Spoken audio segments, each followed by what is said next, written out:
Hey guys, what's going on? This is Andrew here today, and I will be discussing the Nintendo Switch and what I want in a next-gen version. To start off, Nintendo, please don't make a Switch Pro. All that is going to do is make the current Switch be around longer than it should, and judging by the past and the present to a certain extent, it will make you lose many of those third-party publishers regardless of how many units your system has sold. On top of that, the current Switch just isn't enough for this generation, and all it would be doing is limiting the potential of your next system. As much as Nintendo knows that their first-party games will always sell to those who want them, it would be a much more consumer-friendly move to be able to have a system that is able to do more than just that. For example, I'm a person who likes all type of games, so just having the option to play certain games portably will cause me to sometimes buy the games twice. Where Nintendo isn't my primary platform, it's normally Xbox or PlayStation or PC.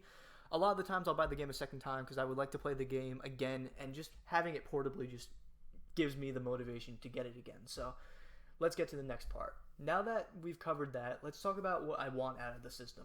I want the name to be Nintendo Switch 2, as it would make sense to the general market rather than when the Wii U came out and most people didn't know what the hell it was. I mean, a lot of people I knew thought it was just a Wii with a gamepad accessory. So having a weird name just never goes well. I feel like it would be much better if they just named it Nintendo Switch 2. It makes sense, it's easy, very easy to remember.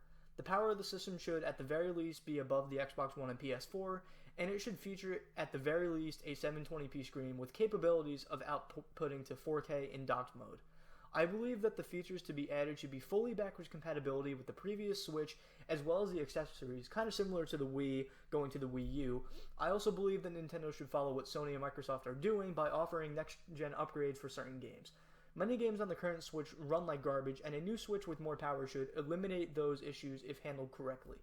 It should still include the headphone jack, have support for Bluetooth headsets, have an option to turn off the console from the couch instead of having to go up to the Switch and turn it off manually, and for God's sake, a better online system that isn't an embarrassment like the last Switch. I can't stand that we're still using these stupid codes, and the fact that we needed a mobile app to do this online crap. I don't know what really can be better, but honestly, Nintendo, just look at what Microsoft and Sony have been doing ever since like the 360 and PS3, and at the very least do what the PS3 did, and that's like just doing the absolute minimum. So I'm not sure what else there really is to add, as some of this is pretty basic stuff, but I feel like a lot of these things talked about should be what comes next. Thank you guys for watching this video, and let me know if you agree or disagree with my point of view for what Nintendo should make next.